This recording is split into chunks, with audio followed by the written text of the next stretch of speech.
for the information of everyone, ang World Expo, ang pinakadako nga expo sa bilog nga kalibutan, being attended by thousands of spectators around the world. So every participating country, nagapa-indis-indis na sila manami-nami sa ilang mga kiosk, sa ilang presentation, from culture to food.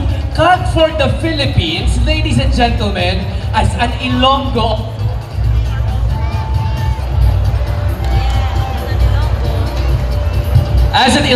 we are all proud to say that the Iloilo Dinagyang Festival is the official Philippine representative to the World Expo of the Philippines.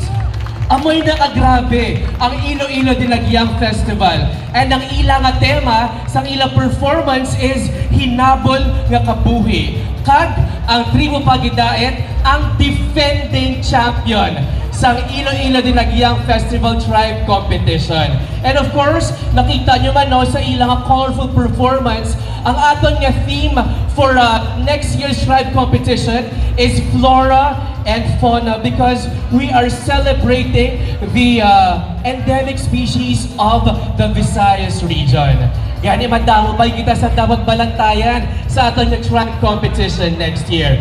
But for the meantime, aton pasalamatan ang aton nga mga sponsors, our platinum sponsors, Double Dragon Corporation, Carelon Global Solutions, ang aton bronze sponsor, MGen through Panay Energy Development Corporation, our Ruby sponsor, Citadines Amigo Iloilo, and special thanks to SM City Iloilo, our venue partner, and Theo's Restaurant and Bakery.